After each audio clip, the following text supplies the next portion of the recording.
del dolor en leve, moderado y severo. Al recetar un fármaco para el paciente, entender o analizar qué tipo de dolor tenía, también iba a funcionar. A un dolor cólico, buscaría un fármaco que era antiespasmódico, porque acá, aparte de acalmar el dolor, le acalmaba el mecanismo que le estaba produciendo ese dolor.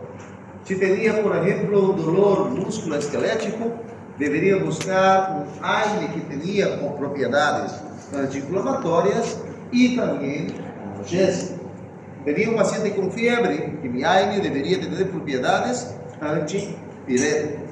Entender para qué se usa cada uno, cómo se usa, es fundamental para mi asignatura. Importante también en relación a eso es comprender el efecto de los corticoides y de los antihistamínicos en el manejo del dolor. Les presento al tema 1.2 de hoy, los corticoides. Atención a esto porque si usted quiere entender corticoides en el libro, no va a encontrar mucha información de forma generalizada. Entonces, lo que yo mencione en este momento va a entrar. Si quiere acompañar, vaya al capítulo 30 de Aristide. Ahí habla fármacos involucrados en el tratamiento del asma. Bien, son solo 20 minutos, pasa. Claro. Pero vos sos del otro grupo, ¿no ve? ¿De qué grupo sos? El grupo B, ¿no ve? Por eso es mi grupo favorito. Ellos vienen a hablar de ustedes para aprender más. Ay, grupo A.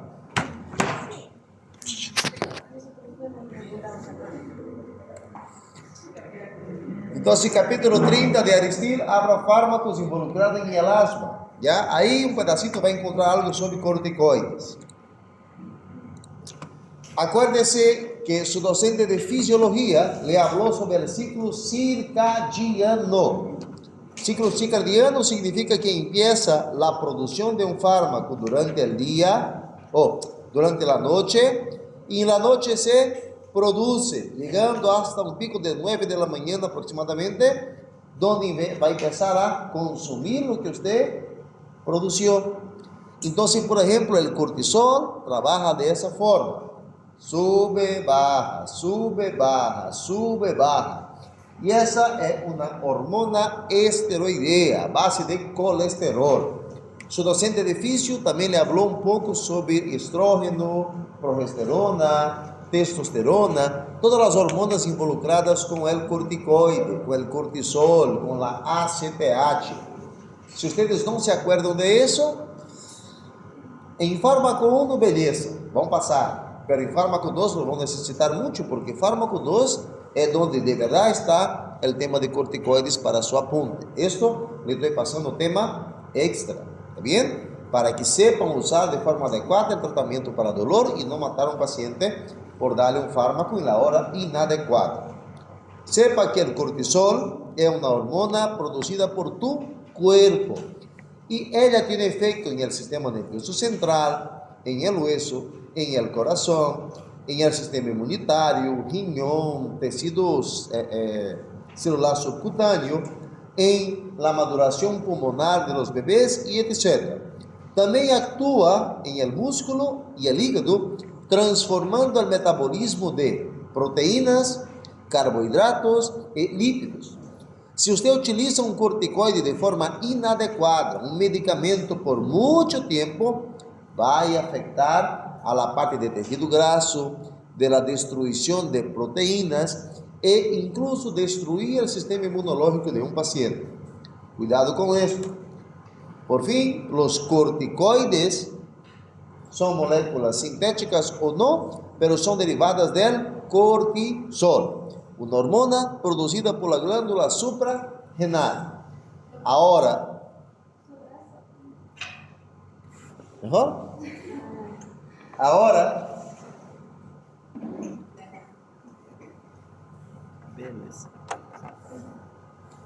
Ahora, los corticoides son fármacos, son moléculas elaboradas sintéticamente a base de esta hormona, ¿ok? Existen corticoides de acción corta, de acción intermedia y de acción larga. De acción corta, mi principal representante es la hidrocortisona. De todos los fármacos que les voy a mencionar hoy, esta hidrocortisona es mi fármaco más parecido con la hormona que tu glándula suprarrenal produce. Significa que si tenés un paciente y tenés que ir de rápido, de inmediato producir ese efecto, la hidrocortisona es su fármaco de primera elección. ¿Me entendieron? ¿Alguien ya pasó algún estrés, algún trauma, alguna situación de angustia? ¿Sí? Aquí diga que no hagan fármaco. Aquí no diga que hagan bullying solo por hacer, elegir una persona, cualquiera. La culpada va a ser usted. Bien.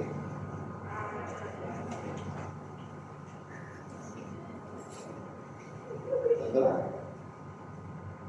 ¿Alguna vez copiaste inglés?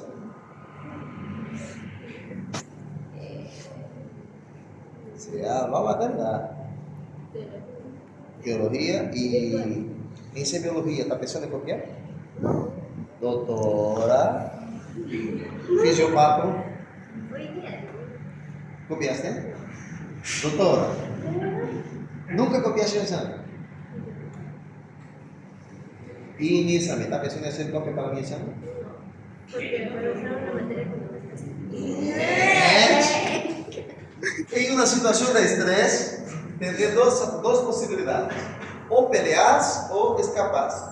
O en ciertas situaciones tendré que pensar muy rápido para convencer al otro que no va a hacer cierta cosa.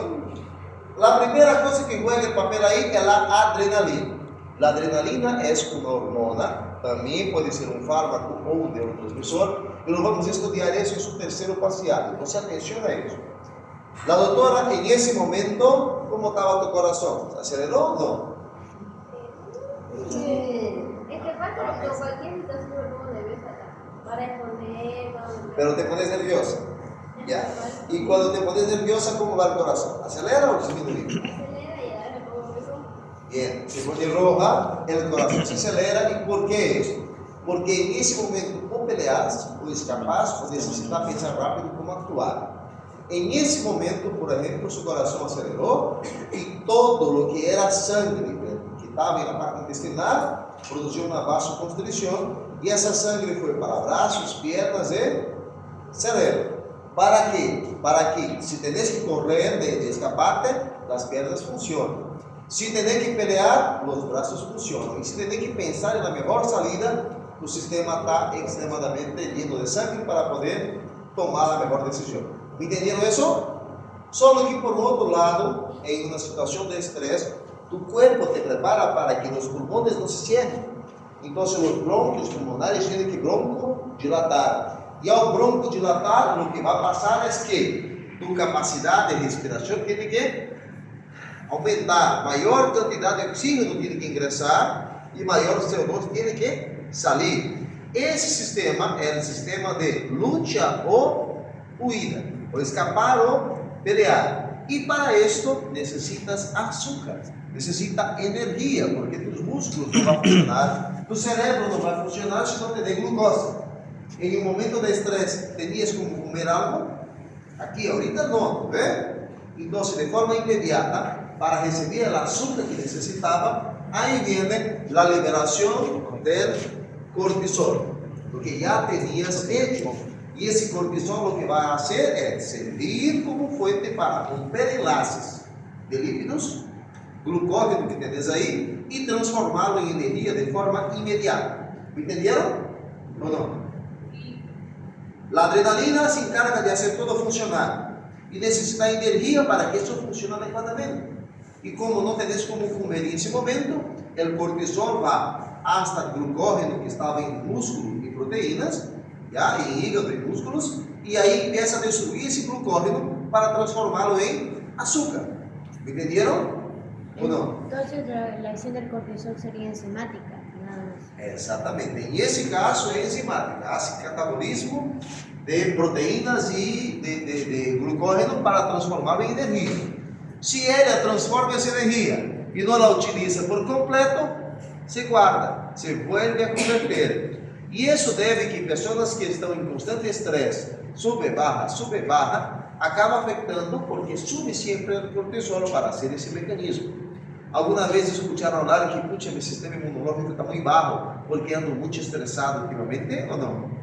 Esto es culpa del cortisol, de la hormona que usted produce en tu cuerpo, que debería seguir un ciclo normal, pero si está sobre estrés constante, te sube el cortisol. ¿Me entendieron? O sea, en sí, cuando una persona está estresada, comienza yo que sepa, no es a salir de manchas, capas. Exactamente eso, porque esa hormona te llega en todas partes del cuerpo, sea para producir energía o para almacenar caso lo necesite. En ese caso del estrés de la doctora, perfecto, una sola vez, ok, cumple su función, pero si sigue haciendo eso constantemente, ahí es donde uno siente más apetito, ahí es donde uno gana más peso, ahí es donde uno empieza a tener manchas en el cuerpo y acumular tejido lipídico en todo lado. ¿Me entendieron? ¿Sí? Entonces esa hormona es buena para tu cuerpo, pero el exceso de ella te va a producir daño. ¿Me entendieron? Cuidado que si no tenés o si tenés esa liberación normal, en algunas situaciones necesitas darle de forma sintética. Y esa forma sintética son justamente los corticoides, que son fármacos derivados de la hormona que tu cuerpo produce de forma natural. Si le vas a pasar un corticoide, por ejemplo, a ese paciente, hay que tener cuidado que si tu cuerpo debería producir adecuadamente de forma circadiana y usted le da de forma sistémica o de forma, no sé qué, o de forma sintética, va a llegar el momento en que tu cuerpo deja de producir porque vos le estás dando artificialmente. Y si usted deja de darle de una forma brusca, tu paciente muere porque ya no sabe más cómo producir. ¿Me entendieron? Es importante comprender los efectos de los corticoides y qué función cumple cuando usted lo desregula ese propio sistema que no debería estar así. ¿Comprenden eso? Sí. Para mí, principales efectos de los corticoides en su asignatura hoy. Inmunosupresores.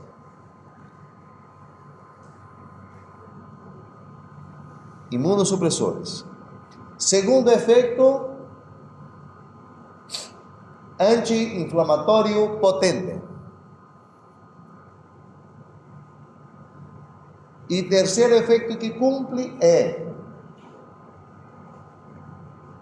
afecta al metabolismo de proteínas, lípidos y carbohidratos. Afecta al metabolismo de proteínas, lípidos y carbohidratos. Doctor, entonces, si eso me va a preguntar en el examen, no. Le voy a decir, doctor, usted tiene un paciente que está recibiendo corticoide por un largo tiempo. ¿Qué efecto podría pasar como efecto colateral del fármaco? Por ejemplo. ¿Entendieron? Entiendo mi materia, no la decoro. ¿Quién me preguntar? ¿Nada? Acá tengo algunos ejemplos de fármacos. Hidrocortisona era el corticoide que utilizaban por vía endovenosa o intramuscular. Venía de 100 miligramos, 250 y 500 miligramos y podía administrar a cada 6 horas o en dosis única. Se le iba a dar a ese paciente, le podía administrar por vía endovenosa o intramuscular. ¿En qué caso utilizaría la hidrocortisona en dosis única, doctor? Emergência, en un choque anafilático. ¿Y en qué situación lo podría utilizar a cada 6 horas? Por 2 días.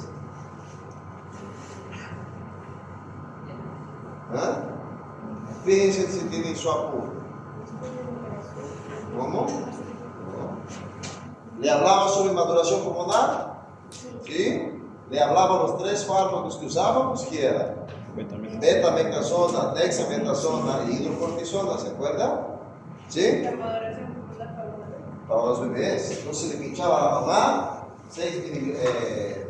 250 miligramos a cada 6 horas por 2 días.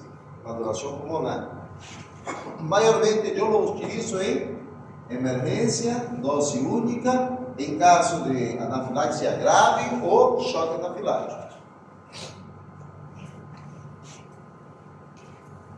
La betametasona, ¿para qué usamos ese fármaco?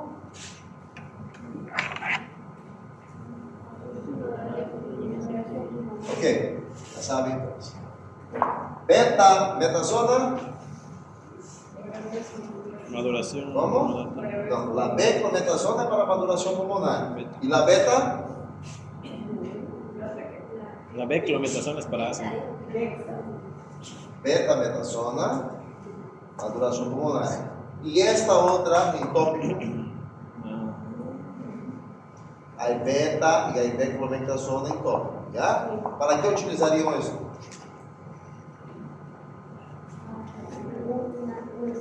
Prednisona, ¿para qué era? Los que estoy riscando significa que yo les pasé en su práctica. Si ustedes no saben, es su problema, no mío. Prednisona para asma, para lúpus eritematoso, para enfermedades autoinmunes que le toman por vía oral, ¿no? ¿Cuántos por día recetaría? 1 por día.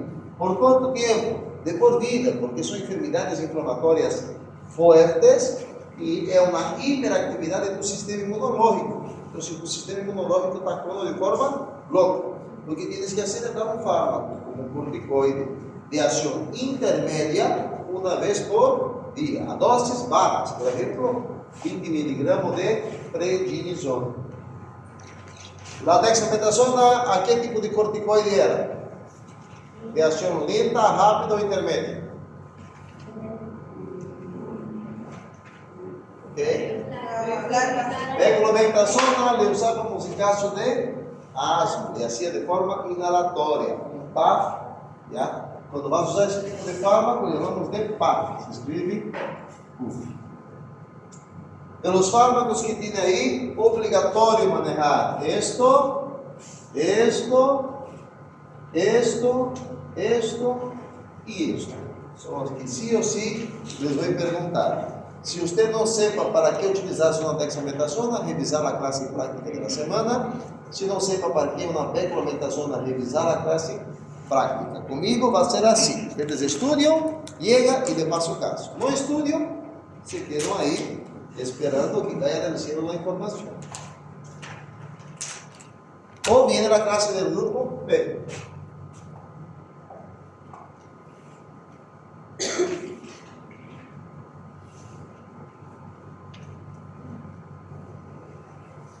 Otro sistema que poderíamos utilizar es trabajar los mismos fármacos segundo las patologías.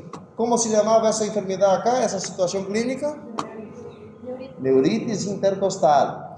Cualquier situación, sea una neuritis, una lumbalgia, una lumbocialgia o una artritis o artrose, podría utilizar corticoides, sea por vía intramuscular, sea por vía endovenosa o incluso por vía intraarticular. Hay una presentación de corticoides que llamamos de beta-metasona. Esa misma que venía de 4 miligramos, beta-metasona. Este fármaco es común que los traumatólogos lo receten en aplicaciones intraarticulares. Si tenéis una articulación, por ejemplo, un paciente que es jugador de fútbol o que es deportista y está con una inflamación ahí en ese líquido sinovial, en esa articulación, el especialista va a poder hacer una infiltración, va a poner corticoides ahí en esa zona para servir como, ¿cuál de las 3 funciones? ¿Cómo? Antiinflamatorio potente, ¿no? Le va a neutralizar esta inflamación del paciente. Si tengo una faringoamidalitis, una laringitis o cualquier afección en mucosas en la cual el paciente no consiga tragar ni su propio saliva, ¿qué fármaco utilizarían acá? Dexametasona. ¿Por cuántos días? Dosis única, ¿ya? Entonces, en faringoamidalitis, si quiere asociar un corticoide, la mejor de las opciones sería la dexametasona. ¿Por qué motivo? Porque es un corticoide de acción lenta. Va a quedar haciendo efecto en el bumbum ahí, siendo absorbida por hasta 3 días. Se utiliza una hidrocortisona, este fármaco empieza a hacer efecto y luego pierde su efecto. Pero si es dexametasona, entra en el bumbum y se queda durante hasta 3 días. ¿Entendieron? ¿Sí? Ok, neuritis intercostal. Dígame 3 fármacos que usted utilizaría, doctora. 3 fármacos o 2 fármacos en ese caso acá. Quero um AINE, quero um antineurítico e quero um corticoide. Vamos ver. Tiene ideia de que dale? Ketoprofeno seria um AINE, perfeito. O que mais? Entre beta e dexa, dexa melhor. Sim. E que antineurítico utilizaria? Um fármaco que me ajuda a recuperar os nervios. Ok, seguimos. Funciona assim. Ustedes hacen su parte, voy a hacer la mía. Si ustedes no hacen la de ustedes, ahora sí quedan sin saber qué otro fármaco entraría ahí y le voy a preguntar en el examen. Por eso les traje esas imágenes. Por algo les traje, ¿ya?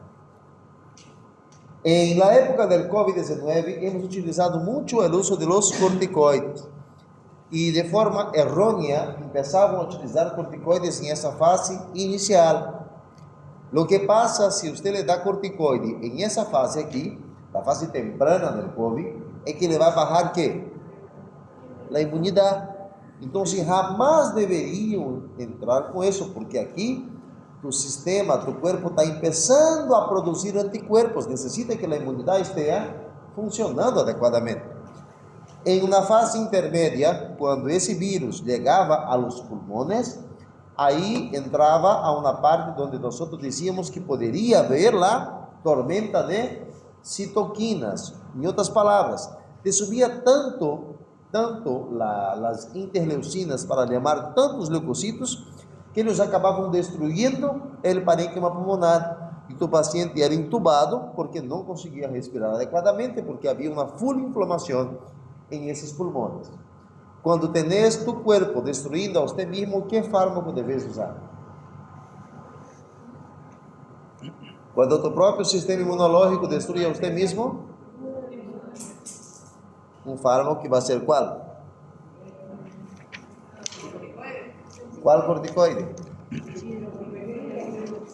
La hidrocortisona solo en una emergencia. ¿Podría ser? Sí, pero en ese caso el fármaco que hemos manejado fue la dexametasona endovenosa.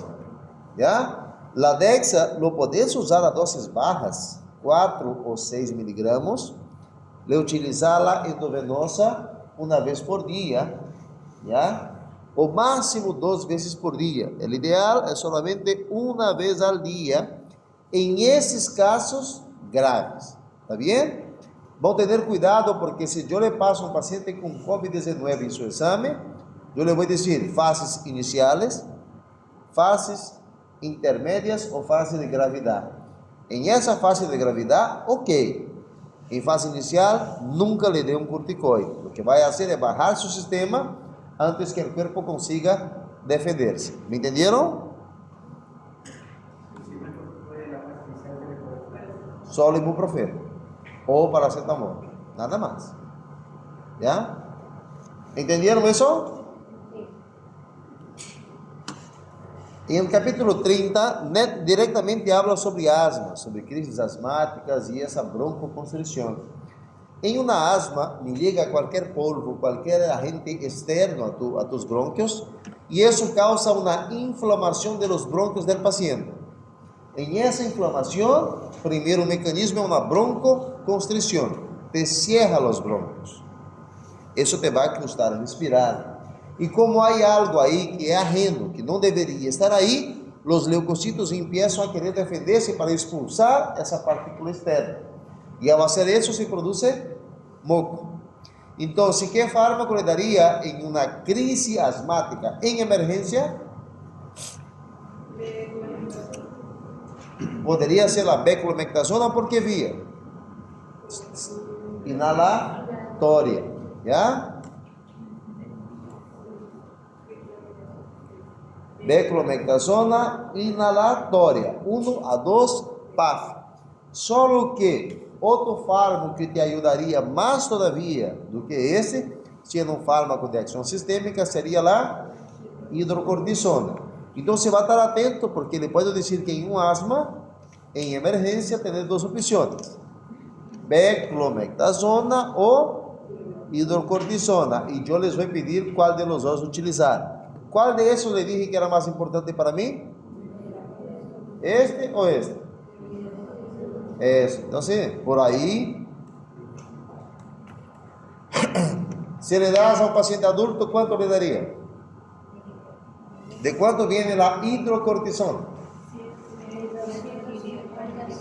Ya, y si le digo que dame en dosis intermedia, estoy hablando de cuánto. Ya, con dosis alta, dosis baja. Bien. Se le habla uma duração pulmonar, vão ter cuidado. Quem vino à prática? Quem vino à prática? Levante a mão. Dessa semana que passou. Tiveram classe prática semana anterior? Aí les hablé sobre maduração pulmonar. Vocês, como são o grupo que não tem dúvidas nunca, é porque entende todo, não? Ok. Descansem 10 minutos y ahorita paso con el otro tema. O por ejemplo, alguna irritación del ojo porque se le cayó alguna cosa, o porque cualquier proceso irritativo en el ojo podría utilizarlo. ¿Cuál sería la dosis? Una gota en cada ojo a cada 6 horas más o menos, por 5 días. También hay supositorios. No los hace nada, no los hay nada. Entre metilprednisona y prednisona, la diferencia solamente es esa metil, que la deja un poquito más potente y te dura más tiempo, pero eso no te va a afectar en nada. Normalmente usamos la prednisona. Sí. La metilprednisona es solamente una adaptación de ella para que te dure más tiempo o que llegue mejor a otro tejido. Utilizar la prednisona como forma padrón. ¿Ya? ¿Para qué usamos? Para asma, para lupus, en forma de tratamiento preventivo, una vez por día. Una vez por día. Sí. Pero en caso de una... De uno significa una dosis. Una vez por día en caso de asma y lupus, una de por vida. Doctora, vos tenés asma, ¿no? ¿Qué tomas? ¿Prednisona o Montelukast? ¿Ah? ¿Prednisona? ¿Cuántas por día tomas? ¿Y tu médico te hace receta cada cuánto tiempo? ¿Entendió? ¿Cuántas tabletas le dan? 30. Para el control, para que no tenga crisis. Y si deja de tomar, ¿qué te pasa? ¿Y cuál es la concentración de la dosis de...? Porque hay comprimidos de 4, de 8 y la ampolla de... ¿De cuánto tomas? ¿De 4 o de 20? ¿De cuántos miligramos tomas? ¿20? 12 padrón, ¿ya?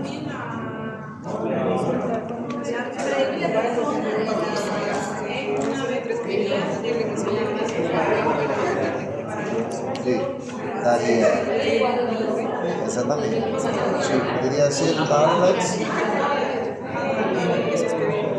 De 12 y una pinchada y de vasarina Dexa de 4 o 8 miligramos. Eso le daría intramuscular, dosis única, ¿ya? Y luego a partir del otro día por vía oral. Y ahí no más eso, solamente tablets de 12 y 12 miligramos. ¿Entendió?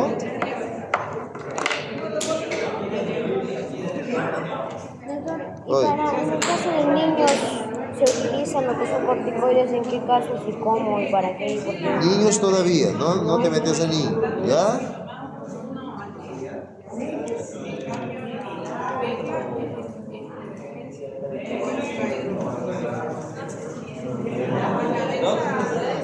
¿Me puedes enviar el cuello y consigo bajar a partir de de ese link que tengo. Fíjense bien esto. Estudiar como un loco, como un perro, como un alumno desesperado. Si no dormir, no va a tener cortisol, no va a tener melatonina. La melatonina, cuando sube en la noche, le permite descansar, almacenar las informaciones. No cometan el error de amanecer estudiando y venir dar mi examen. Estoy avisando, mi examen es de pensar, no es de decorar. Piénsenlo, ¿ya? No amanezcan estudiando para mi examen. No tomen pastillas, ningún tipo de medicamento para concentrarse, porque vão meterse mujer en la cabeza y se vão apagar. Estão avisados. Nada de medicamento para estar despierto. Essas borreritas que te vendem aí, que não se metam pata en esto, se vão aplazar, ¿ya? Si están con mucho examen para poder estudiar en esa época, no se preocupen, chicos, les entiendo. Si me importa, no, pero les entiendo. Ya pasé por eso, ¿ya? Así que soy solidario con ustedes y, pucha, vamos, si puede. He conseguido pasando por la misma cosa. Del libro de Goldman y Hillman, les aconsejo revisar ese tema. Ese tema se va a ver por Aristide.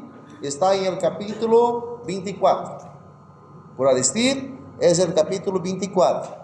Si usted me faltó a la clase práctica de esta semana que pasó, donde les hablaba de antihistamínico y sus efectos en el cuerpo, eso hice, ¿no ve? Si me faltó esa clase, sí o sí obligatorio leer capítulo 32.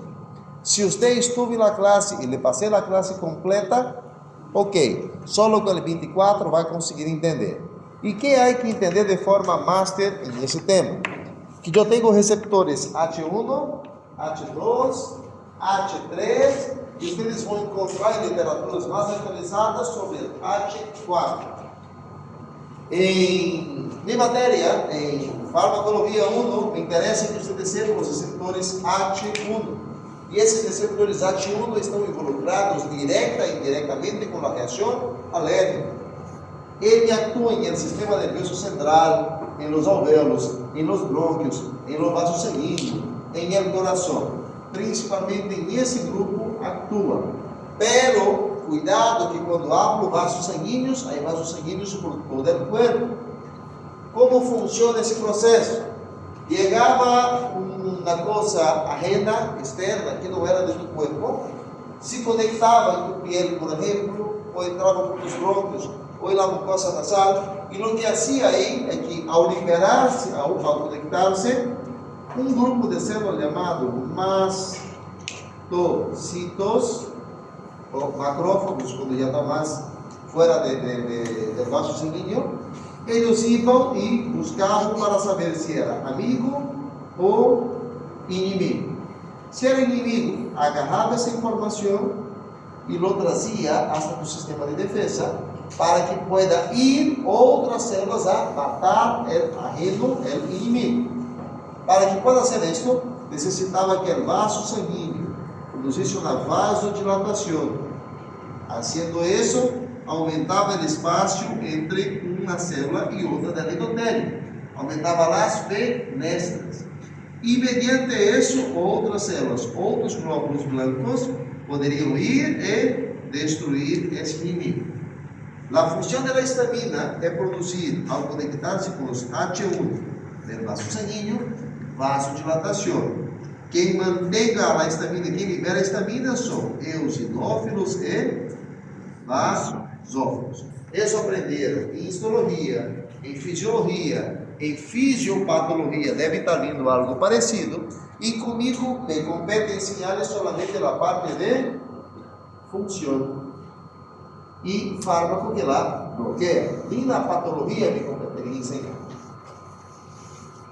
Pero, entonces quiero que manejen y entiendan básicamente que H1, H2, H3 y hay un tal H4, por si acaso.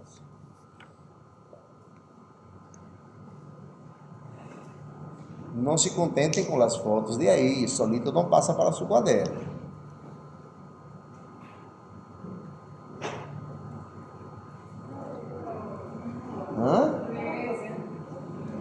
pero eso está en el libro.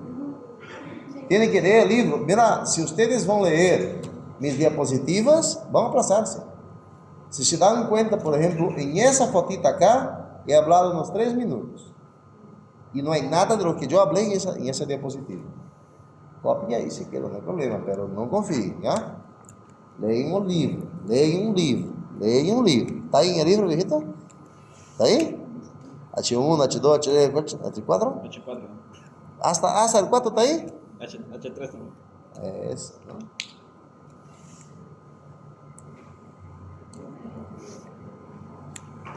¿Cuál libro? Aristide.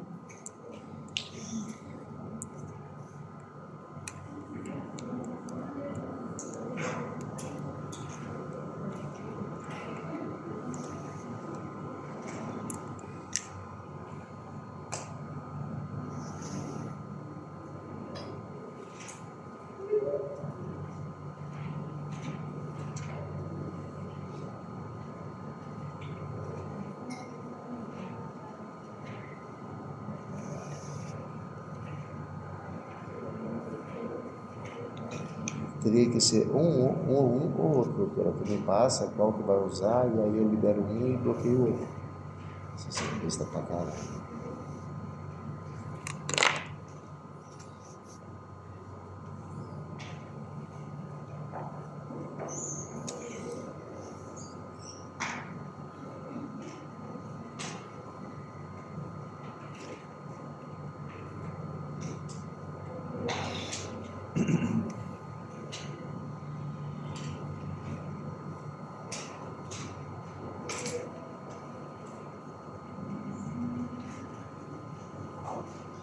Hay que estar atento en ese caso.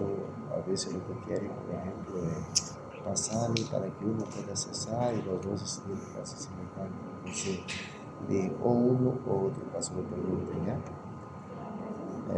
Como tener solamente una cuenta, y encima de esa cuenta le habilito.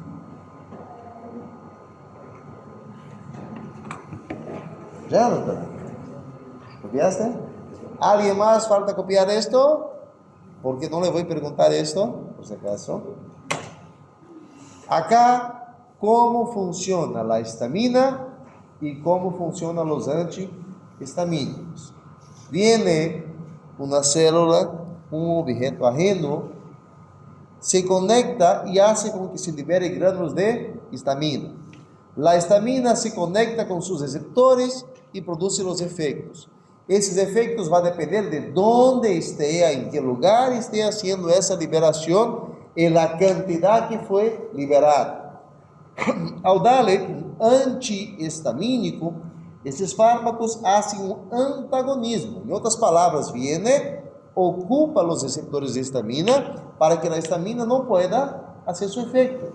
Então, ao dar um antihistamínico, o que eles fazem é bloquear la acción o la conexión de la histamina con su receptor. Otro ejemplo del caso, alergeno llega, el mastocito lo ve, lo va a recoger para ver si es su amigo o su enemigo, y si no es conocido, se libera inmunoglobulina E.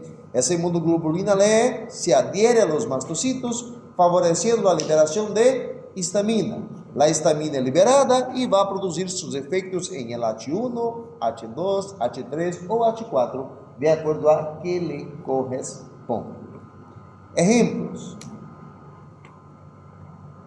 A esse paciente tiene uma reação alérgica com angioedema, com o edema que foi liberado em cara, porque ele picou alguma coisa, porque consumiu algum medicamento inadequado, tomou algo que não deveria haver consumido. Eu tenho antihistamínicos para poder utilizar em esse paciente? Sim. Os principais estão aqui. Cloridato de cloferinamina. Eles têm esto, Deus, não necessitam escrevê-los. Esto. Aí. Cloridato de cloferinamina. ¿De quanto viene? De 4 miligramos em tableta e ampolha,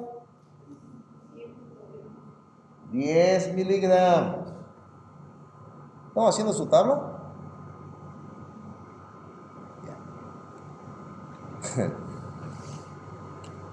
A ese paciente le daría en tableta o le daría en ampolla. Ampolla. Si vas a aplicar un fármaco en ampolla, usted tiene la opción de aplicarlo intramuscular o endovenoso. ¿Cuál usted preferiría aplicar en ese paciente? ¿Por qué? Más rápido, perfecto. ¿Cuánto le daría? Una ampolla de 10 miligramos diluido en 20 ml de agua, dosis única. Listo. Ahora, si usted quiera, lo puedes asociar a ese paciente un corticoide. ¿Cuál utilizaría? Ese es un fármaco de acción larga, ¿cierto? Entonces tendría una Dexa o una Hidro. ¿Cuál preferiría? Hidro, a dosis intermedia. A ese paciente le daría una hidrocortisona y una cloferinamina. ¿Entendieron? Todos por vía que ya. Ahora tu paciente recuperó, está mejor. Lo va a dar algún fármaco para que le tome en casa por más 2 días. Tienes la opción de la propia cloferinamina, que le tendrías que dar a cada 8 horas. A cada 8 horas. O cetirizina, que também deveria dar a cada 8 horas. Cetirizina também deveria ser a cada 8 horas. Ou a loratadina, que poderia dar uma vez por dia. Qual das opções seria mais factível? Cetirizina, cloferinamina ou loratadina? Ok, ¿por qué? Mayor comodidad terapéutica, una vez por día. ¿Está bien? Ahora, doctor, no quiero dar loratadina, quiero dar un fármaco como la cloferinamina. ¿Por qué? Porque la cloferinamina le produce sueño. Entonces le podría dar un fármaco para que pueda dormir y relajarse después. En ese caso, si es algo solamente en cara, no te conviene. Ahora, si es algo como el caso clínico alrededor, que el paciente se está rascando por todo por causa de una alergia, en ese caso sí te conviene dar un fármaco que le va a facilitar dormir. ¿Me entendieron? Durante el día le daría su loratadina, pero en la noche tendría que ser un fármaco que consiga descansar. Entonces, si le digo, dame por 2 días una combinación de un antihistamínico de segunda generación y un antihistamínico de primera generación para la noche, ¿qué opciones podrían dar? Cloferinamina en la noche. ¿Y durante el día? No. Quiero cetirizina. ¿A cada cuántas horas le daría cetirizina y a cada cuántas horas le daría cloferinamina? Cetirizina a cada 8 horas. Ya. Si vas a hacer solo con cetirizina, sería cada 8, ¿no? Solo con cetirizina sería cada 8. Y si lo va a mezclar, hacer un tratamiento triple, doble.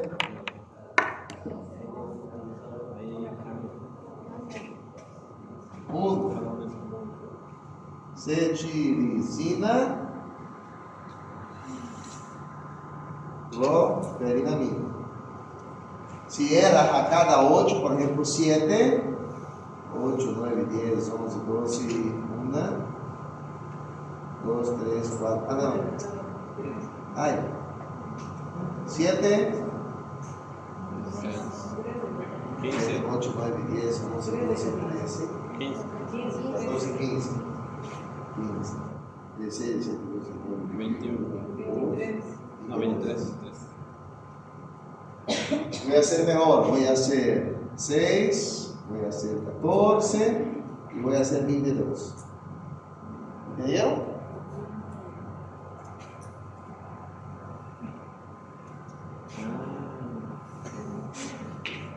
La diferencia entre aprender farmacología como un robot y aprender a entender para utilizar lo que te facilita es eso. Podría dar solamente antihistamínico de primera generación. Y en la noche podría dar su cloferinamina, pero tu paciente iba a tener una sobredosis. Esa histamina también hace parte de tu cuerpo.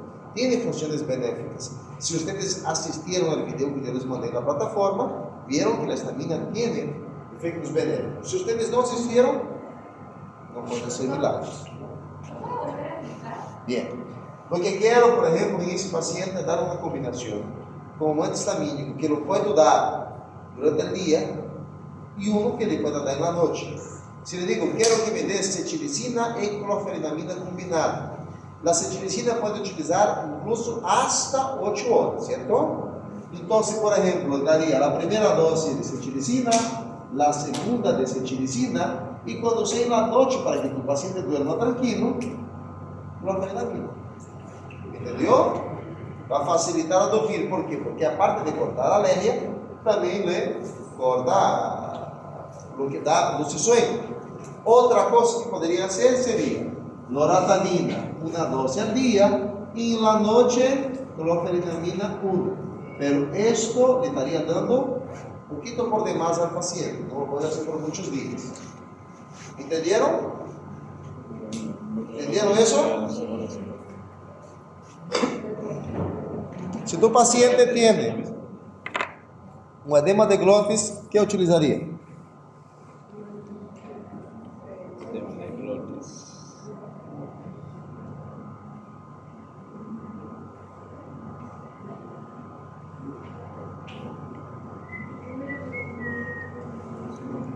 Doctor, buenas tardes. ¿Tiene clase hoy? No, doctora. Es libre. No hay clase todo el mes.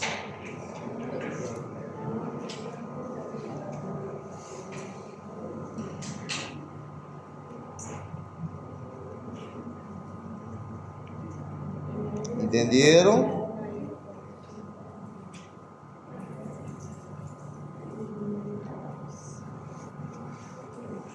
De la glotis, ¿sí o no?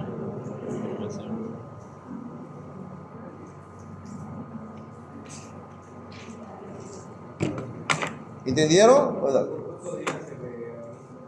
Ya. Máximo en ese caso, en un día debería funcionar, pero podés dar hasta por 2 días por si acaso. ¿Ya? ¿Entendió? Igual por 2 días. ¿Ok? ¿Por qué? Porque dice el corticoide y está dando antihistamínico. Le va a funcionar ahí en emergencia. Entonces le da los otros 2 por si acaso si hay algún residuo, algo para reforzar. Nada más. ¿Está bien? ¿Ya? En edema de glotis, ¿qué fármaco le daría en emergencia? Hidroicloferinamina. Por ahora. Después le voy a adicionar más la adrenalina para su parcial. Esto es un resfrío común. ¿Qué fármaco le daría? ¿Cuál antihistamínico le daría en resfrío común? Puede ser cetirizina, puede ser loratadina, puede ser cloferinamina. ¿De qué depende esto? De la composición que quieras. Acá, cloferinamina es el único antihistamínico de segunda generación. Hay en ampolla y hay en tableta. De primera generación, perdón. Todos los demás es de segunda. La diferencia es que la cetirizina, si lo usa por más de 2 días, ella también va a producir sueño. Ahí, ¿beleza? Fíjense acá. ¿Alguna vez tuvieron resfriados? Sí. Y estando resfriados, ¿qué tomar? Antigripales. ¿Por qué preferís un antigripal? Porque normalmente los antigripales tienen composiciones y mezclas que te van a servir. Por ejemplo, aquí tengo Resfrianex noche y Resfrianex día. Ahorita le voy a aumentar acá. Si quiero apagar la luz un minutito solo para ver bien, solo uno. Bien, está bien, solo uno. Por ejemplo, ese tiene Resfrianex día, ¿cierto? Paracetamol, diizoefedrina y vitamina C. Buenos días. Y ese mejores noches tienen ¿qué?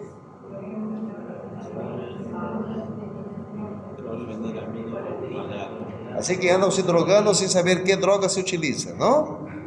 Fíjense, resfrianex noche tiene cloferinamina. Por eso dice noche. Y al día no tiene, por eso el otro dice noche. Ah.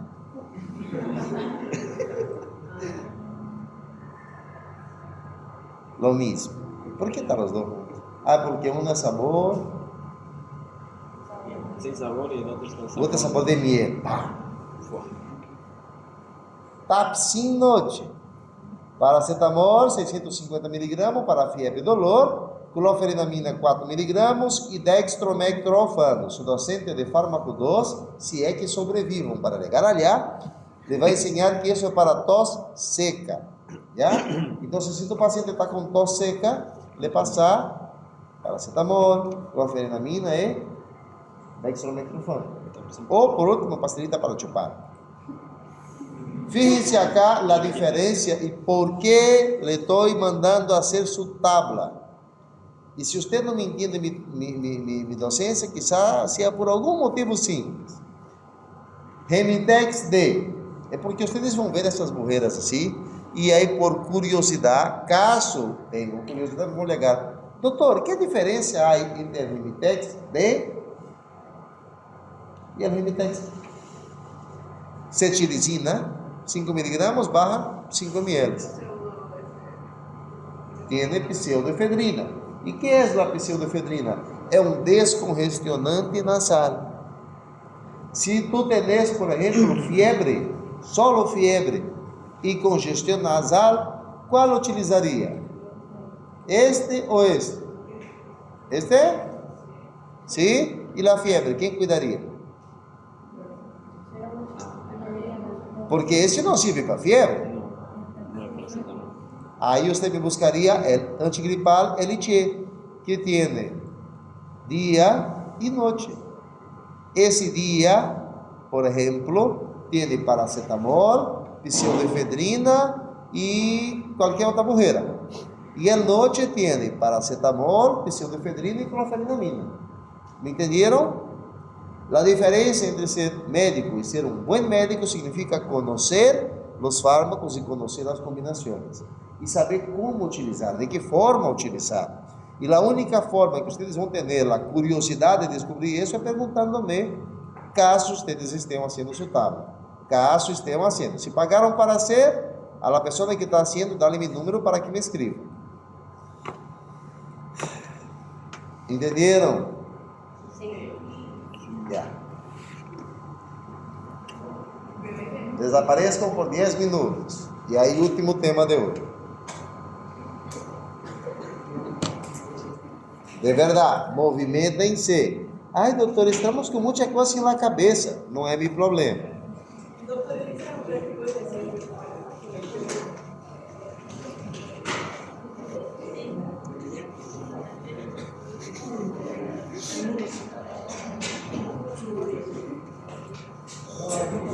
El capítulo 10 de farmacología de Alistil, el uso de opioides.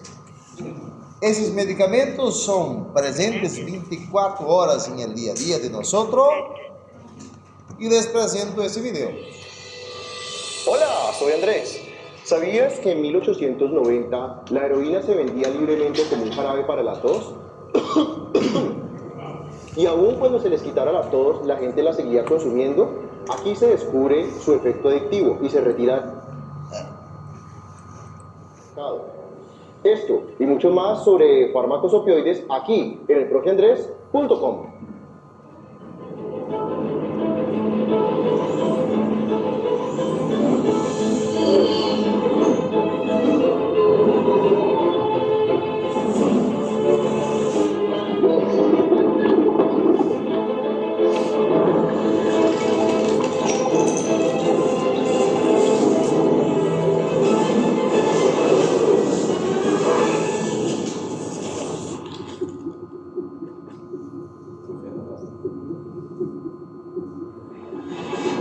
¿Y qué pasa cuando tienes un dolor extremadamente fuerte e insoportable? Tranquilo, conserva la calma, tenemos morfina. En nuestro organismo producimos péptidos opioides, que entre comillas muy grandes podríamos llamar nuestra morfina endógena. Estos péptidos opioides son parte del sistema más efectivo que tenemos para inducir analgesia. Y de igual forma, los medicamentos opioides en la actualidad son los fármacos más potentes para controlar el dolor. Nosotros producimos varios tipos de péptidos opioides. Estos son cadenas cortas de aminoácidos que son capaces de activar a los receptores opioides. Los más conocidos y estudiados son las endorfinas, las encefalinas y las dinorfinas.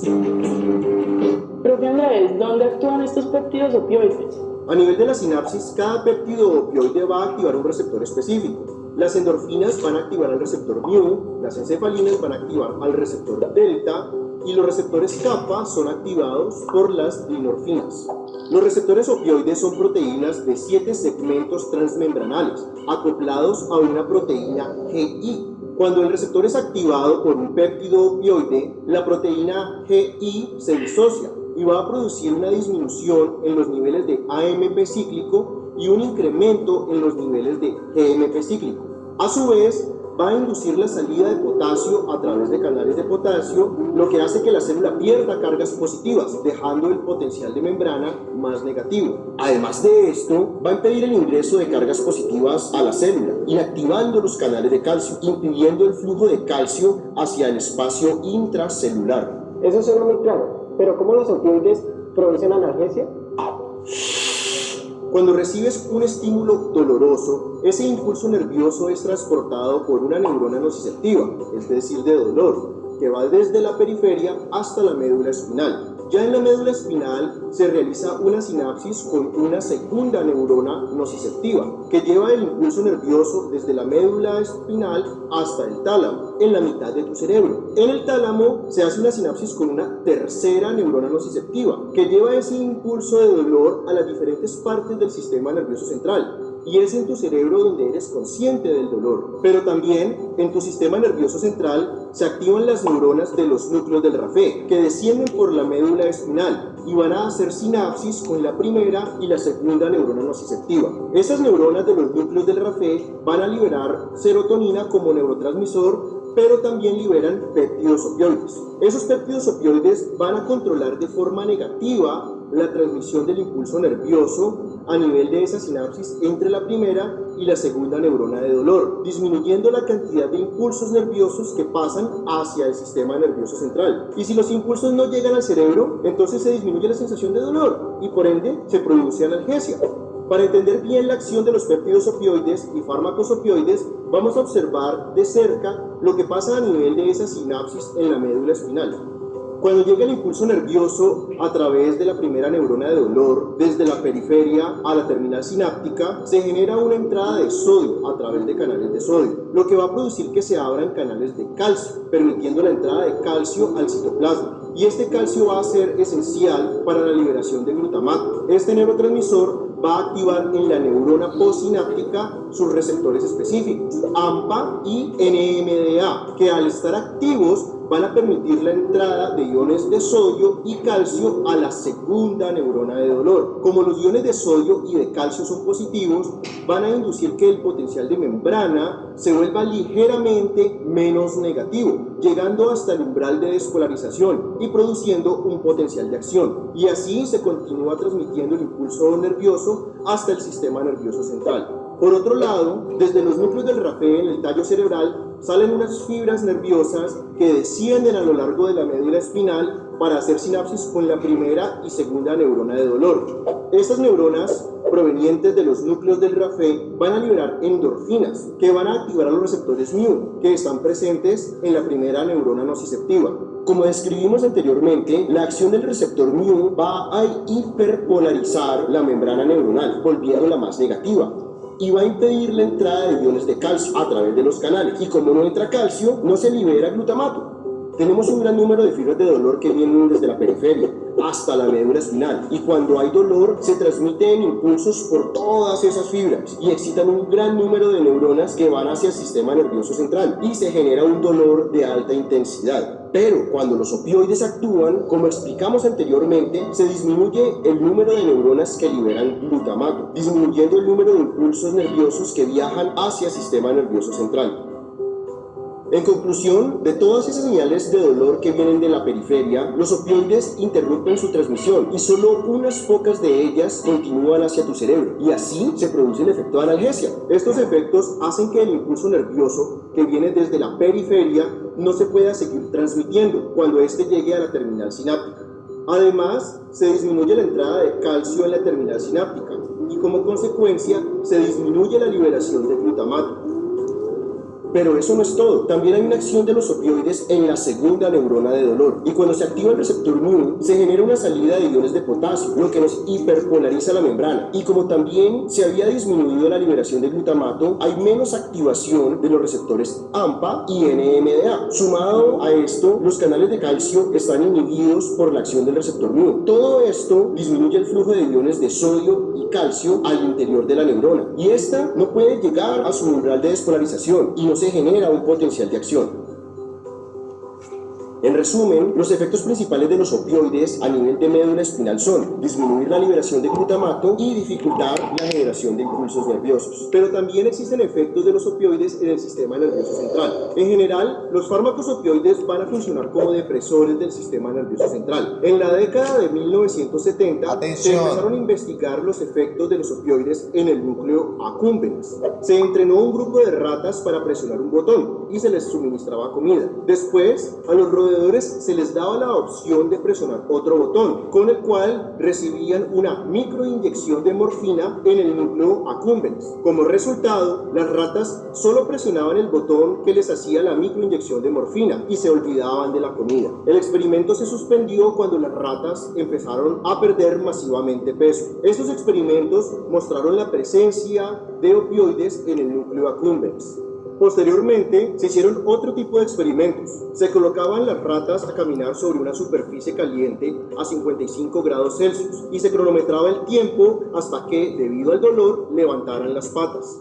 Pero cuando se inyectaba morfina en el núcleo accumbens, se suprimía la sensación de dolor cuando las ratas caminaban sobre la superficie caliente. Esos experimentos mostraban el efecto que tenían los fármacos opioides en el sistema nervioso central para inducir analgesia. También esos efectos sobre el sistema nervioso central van a estar relacionados con uno de los efectos adversos más nocivos de los fármacos opioides, que discutiremos en otro video, que es el problema de farmacodependencia. Espero que hayas aprendido mucho. No olvides compartirnos con tus amigos y colegas en tus redes sociales favoritas. Y todavía tienes muchos videos más para explorar. Hasta la vista. Chao. Para empezar, sei que ustedes fueron fantásticos estudiantes en la materia de neuroanatomía. ¿Sí? ¿Saben lo que él dijo sobre endorfinas, encefalinas, dinorfinas, receptores mu, kappa, delta? Esto, por si acaso, se disocia y va a producir una disminución de AMP cíclico a AMP cíclico e inositol trifosfato foram fantásticos porque em bioquímica e fisiologia aprenderam, não? No, por eso. Ustedes traen una debilidad en relación a esto. Su suerte de ustedes que conmigo farmacología más importante do que saber esse GMP cíclico, MP cíclico, é entender el contexto e saberlo aplicar a la clínica. Então, farmacología comigo não é netamente bioquímica, é netamente clínica, para su suerte. Pero quero que revisen esse video. Esse video está na plataforma. ¿Ya lo vieron? ¿Sí? Mentira, que no lo subí todavía. Ese es el único que no lo subí. Lo voy a subir hoy en la noche. Sí. Ay, ese lo voy a subir, ¿ya? Los de antihistamínico ya le pasé. Pero lo que quiero que vean de aquí es...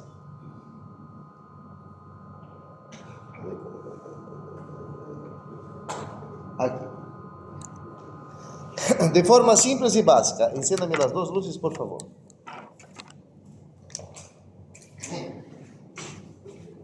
Tengo acá Juancito.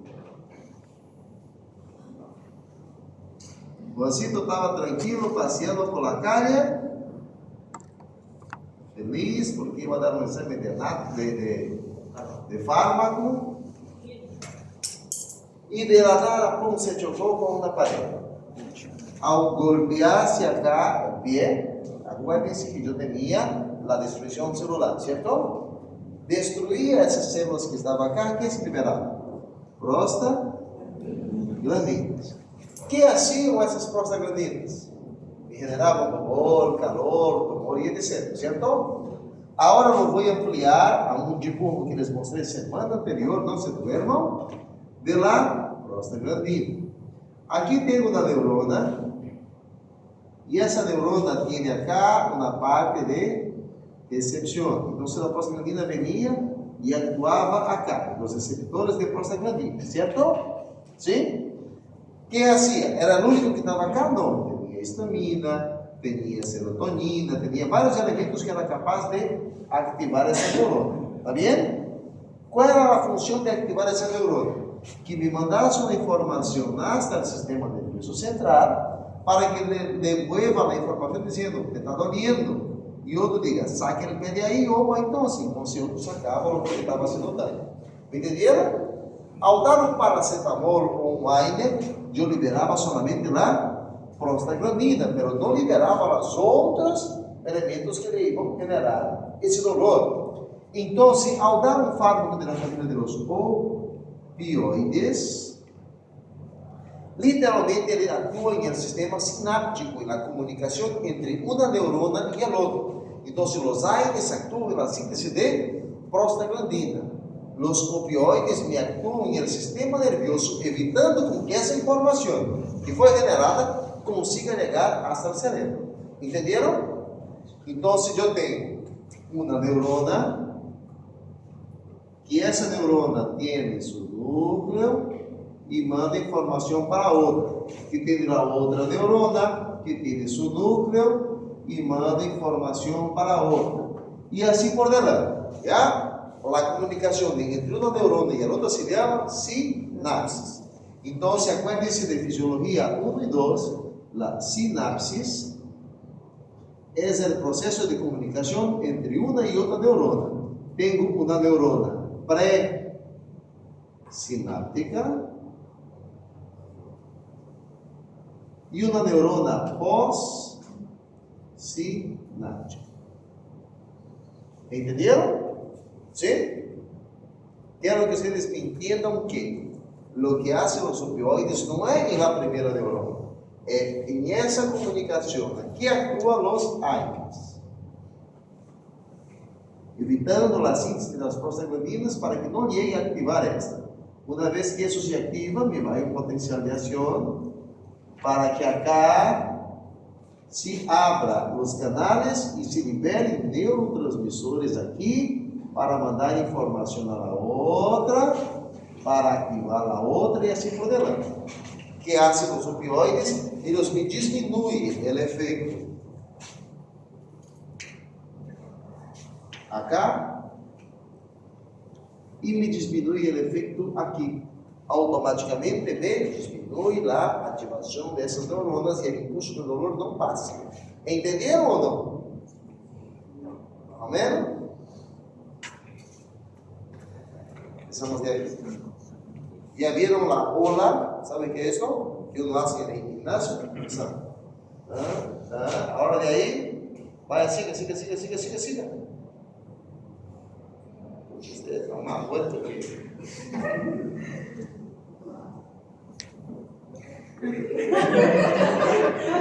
ya, usted no haga más nada, párese ahí.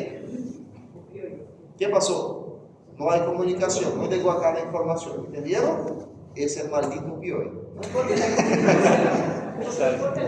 Corta la sinapsis. Eso, me corta la comunicación entre una neurona y otra. Nada más.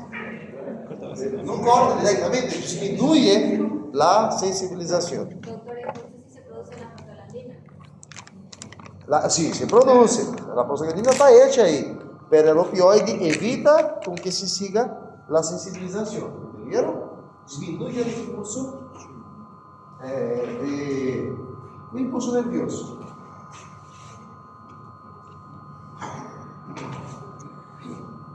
En otras palabras, los opioides son analgésicos full potentes, muy extremadamente potentes. ¿Qué eran los corticoides? Potentes. ¿Y los opioides? ¿Cuál es el problema de los opioides entonces? Adictivos, son drogodependientes. Ya, fíjense, tu sistema nervioso central produce endorfinas, dinorfinas y encefalinas. Esses são neurotransmissores que estão relacionados com várias funções em el cuerpo, e dentre essas funções, prazer, sensibilidade, evitar que você por caminhar 1 minuto te duele el pie. Então, são fármacos que fazem modulação da tranquilidade. E esses elementos produzidos por tu corpo são conhecidos como opioides endógenos, de produção própria, entendem? Ligandos endógenos, opioides endógenos, tu corpo produz.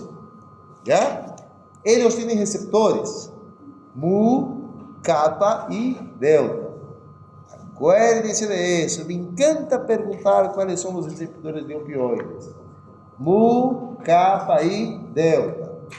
Acá eu tenho uma neurona pré-sináptica e aqui seria como se fosse uma neurona pós-sináptica. O que vai fazer é que o mu, kappa e delta vão ser estimulados por as endorfinas, que estão dentro desses elementos que o docente de fisiologia les ensinou. Como se chama esse elemento acá?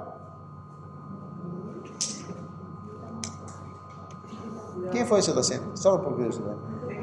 De físio? Hã? Carmen? Não conheço. Se for Victor Hugo, está bem clássico. Não conheço. Bom, de toda forma, revisem sinapses, potencialização. Isso eu vou necessitar em físico. Em minha matéria, sim, eu vou necessitar isso. Então, o que fazem, por si acaso, esses elementos é liberar neurotransmissores que se conectam a seus neuroreceptores e têm sensações placenteras. Se por si acaso vocês não sepam, não entendam qual é a função, aqui está: mu, kappa e delta, onde se encontram e para que servem, por si acaso. E que fazem os opioides? Utilizam esses mesmos receptores para produzir seu efeito em el corpo. Qual seu efeito é? Qual efeito cumpre um opioide? Solo que também não é solamente analgesia, senhoritas e senhoritos. As funções são hipnose, euforia, sedação e analgesia. São 4 funções que cumprem esses medicamentos. Ao ter paciente tomando opioide, dependendo da dose, da quantidade desse opioide, você vai ter paciente super tranquilo, sem sentir nada de dor, pero mirando elefantes rosados entrando por todo lado, ¿ya? São fármacos que, se lo usa de forma inadequada, produzem drogodependência, porque pode causar incluso certas alucinações. São fármacos que, ao utilizá-lo, le podem deixar feliz, tranquilo, alegre, como se fosse dueño do mundo. E esse motivo são os efeitos que produzem a drogodependência, porque ao quitar esse medicamento, o paciente não vai sentir prazer na vida se não o utiliza. E há certo ponto que esse prazer que vai sentir o paciente é só ao consumir dicho fármaco. E por esse motivo, a drogodependência e a adição lo hacen olvidarse de todo lo demás. Por definição, a drogodependência é quando você necessita sí ou sí de esse medicamento.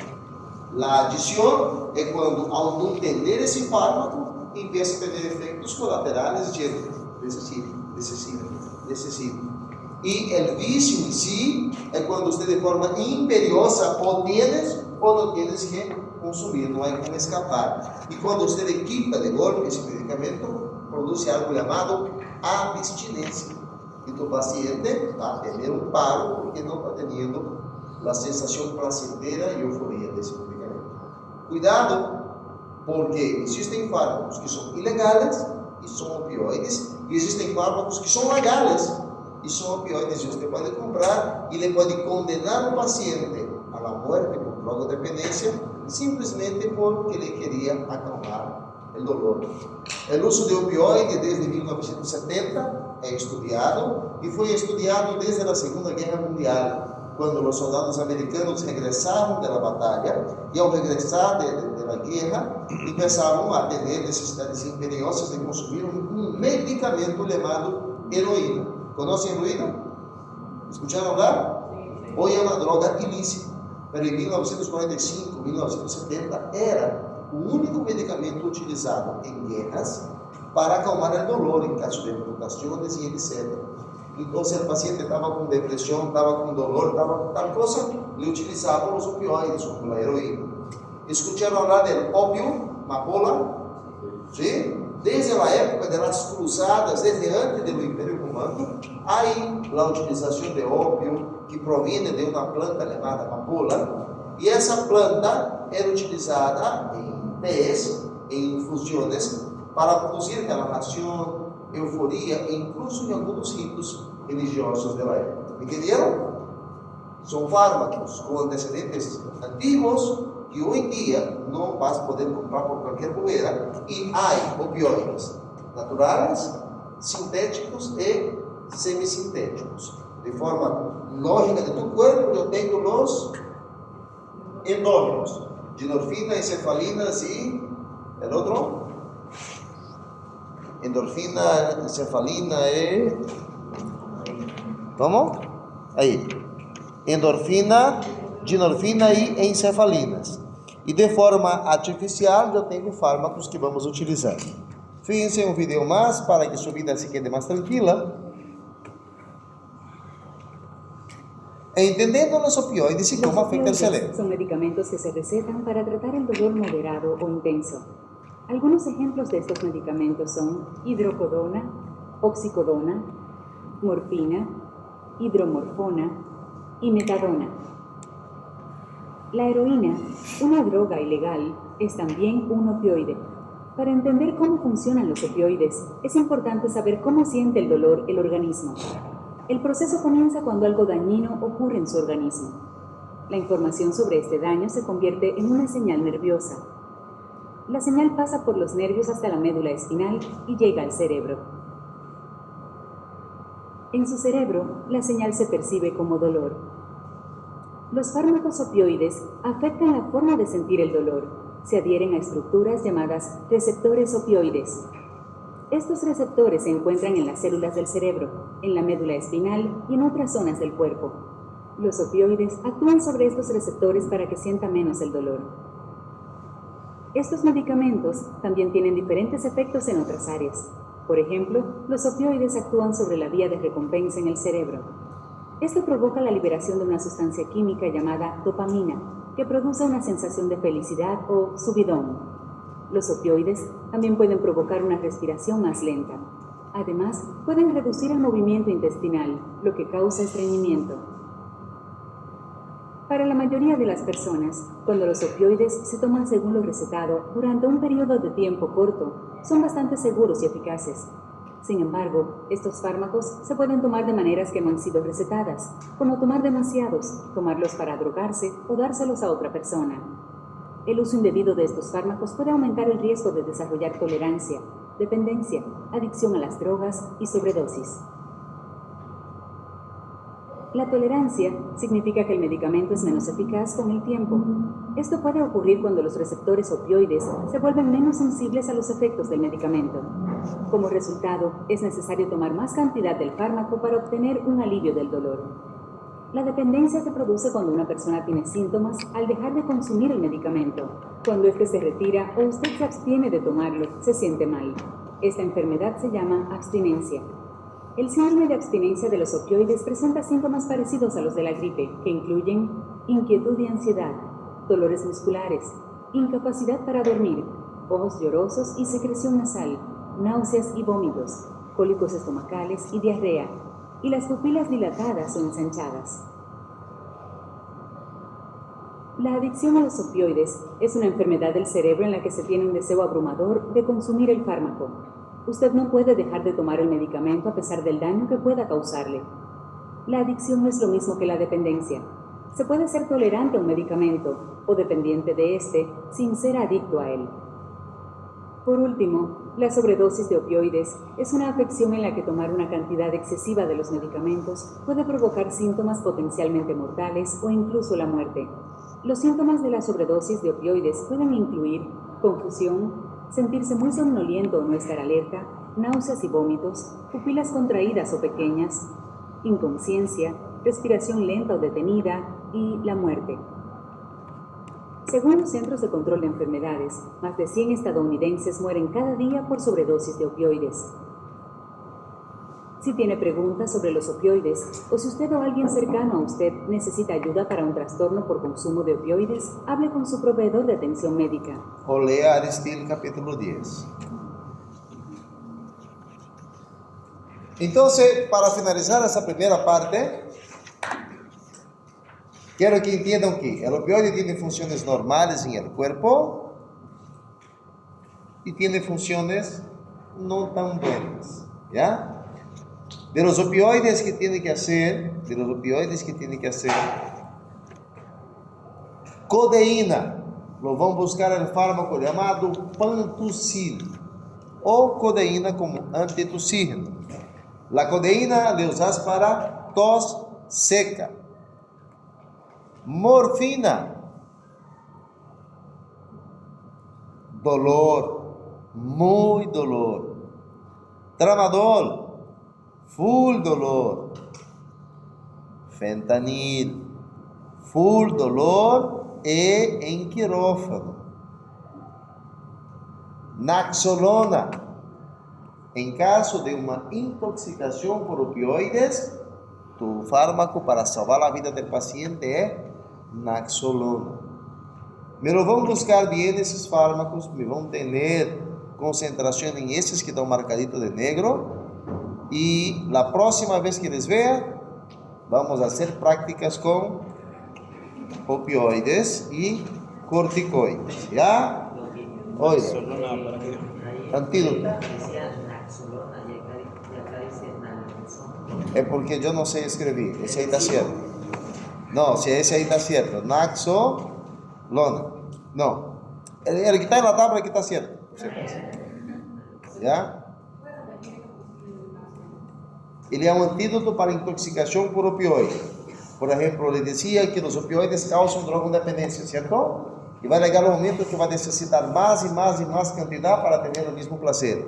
Então, ao intoxicar-se, o paciente vai chegar com paro cardiorrespiratório. A única forma de salvar-se é dar su Naxolona. ¿Ya? Esto vamos a aprender a utilizar la próxima clase, hacer una receta nueva. Significa que tiene una receta nueva llegando ahí, con microgotero. Si usted está perdido, calma. Si usted está perdido, no sabe el camión que viene por su cerca, capítulo 1, capítulo 2, capítulo 3, capítulo 4, capítulo 5, capítulo 10 y capítulo 24 de Aristide. Eso es hasta su examen parcial. 1, 2, 3, 4, 5, 10, 24 y acabó. El 32 se ligó de mi vida.